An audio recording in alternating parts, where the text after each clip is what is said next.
Olá, queridos, tudo bem? Bem-vindos a mais um devocional O Justo Viverá pela Fé.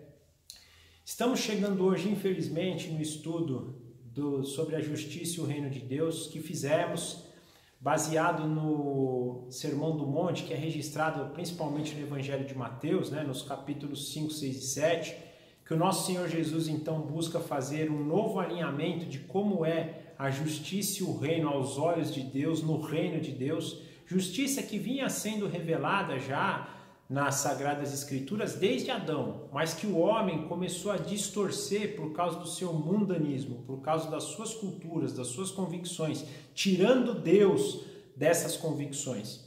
Então, nosso Senhor Jesus busca, logo no início do seu ministério aqui encarnado, fazer esse novo alinhamento, já falando então para os seus discípulos e para aqueles que eram ouvintes, mas que também serve para nós até hoje, E nos mostra então como nós podemos tomar posse da justiça e do reino de Deus. Reino que foi inaugurado em Cristo, que ele ainda é para a gente um reino baseado na fé, mas que no futuro será um reino visível, palpável, onde seremos ressurretos e viveremos com o Cristo ressurreto, que vai nos dar então toda a dimensão de quem é Deus por meio da sua pessoa. Lembrando que o nosso Senhor Jesus Cristo ele é perfeitamente Deus, mas também perfeitamente homem. E que a gente nunca se esqueça que o nosso Senhor Jesus vai nos julgar como homens. Mas para finalizar então esse sermão maravilhoso, nós vamos ler então a passagem hoje do capítulo 7 do Evangelho de Mateus, que está registrada nos versículos 28 e 29, e diz assim: Quando Jesus acabou de dizer essas coisas, as multidões estavam maravilhadas com o seu ensino, porque ele as ensinava como quem tem autoridade e não como os mestres da lei. Gente, o nosso Senhor Jesus faz esse sermão no começo do seu ministério.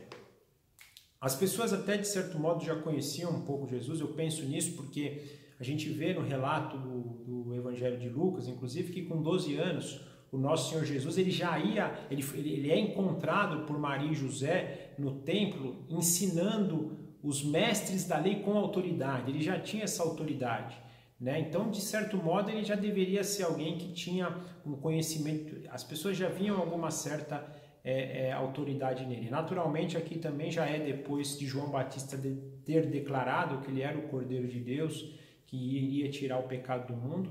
Mas eu acho maravilhoso que ele termina esse sermão e as pessoas ficam maravilhadas. Maravilhadas por quê? Porque sentem a sua autoridade. O ensino dele trouxe para eles essa autoridade. E é uma autoridade que não era igual aos mestres da lei. Então, não como os mestres da lei falam aqui. E o que eu acho que isso quer dizer? Não quer dizer que é de origem humana. Deve ter sido algo tão maravilhoso, e eles usam aqui a palavra maravilhados, que eles ficaram maravilhados, que foi algo que os levou aí para uma dimensão divina, uma dimensão celestial, mostrando quão poderosas eram as palavras do nosso Senhor Jesus. E o mais legal de tudo isso, que vinha de alguém de uma simplicidade, eles estavam acostumados a ouvir esses ensinos, aliás, esses ensinos não, mas os ensinos que eles recebiam, porque esse ensino foi feito com autoridade, de pessoas que se colocavam numa posição superior, se vestiam, os sacerdotes tinham toda aquela vestimenta, os mestres que buscavam até reconhecimento, Nosso Senhor Jesus, pelo contrário, alguém humilde ali como um deles, vestido como um deles, falando de forma tranquila, de forma humilde, mas com uma autoridade maravilhosa. Como deve ter sido algo assim de encher o coração, e eu acho que é algo que deve nos trazer em mente. O Evangelho é simples no sentido, ele é esplendoroso no sentido de obra, mas simples no sentido de trazer a luz para nós. Quando o nosso Senhor Jesus nos escolhe, ele vem com simplicidade. E aqui eu penso em algo importante, Israel estava esperando um Messias poderoso, esplendoroso, e o Messias veio da forma mais tranquila, mais humilde, mas mesmo assim não perdeu a autoridade, de modo que da forma com que ele falava, as pessoas reconheciam a autoridade e o seu poder, entendendo que não era igual aos mestres daqui, mas sim de um mestre celestial. Então, na verdade, para terminar esse nosso estudo da justiça e do reino de Deus, eu gostaria de deixar para a gente o poder dessas palavras, a autoridade com a qual elas foram ditas desde o capítulo 5. Na verdade, a gente está aqui restrito ao estudo do Sermão do Monte para ver a justiça e o reino de Deus, mas isso vale também para toda a Sagrada Escritura, para toda a Bíblia. Bíblia que é inspirada por Deus, foi escrita por homens realmente, mas na verdade ela foi inspirada por Deus, então toda ela é a própria palavra de Deus, tem a autoridade de Deus, ela fala o que Deus espera de nós, como nós temos que encontrar salvação e não como homens dizem que nós devemos encontrar salvação. Ela é a própria palavra de Deus, ela que tem autoridade sobre as nossas vidas e nada dela pode ser tirada.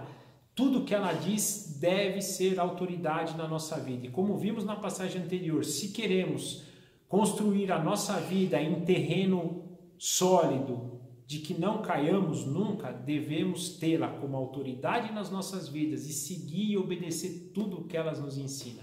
Aí sim poderemos fazer parte do reino de Deus, praticar a sua justiça, herdar a vida eterna e principalmente estar com Ele o resto da nossa existência, que na verdade vai ser eterna. Então nós estaremos com Ele por toda a eternidade. Amém?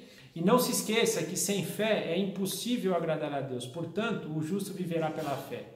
Que a paz do nosso Senhor Jesus nos acompanhe hoje e sempre. E nos vemos no próximo vídeo. Até lá.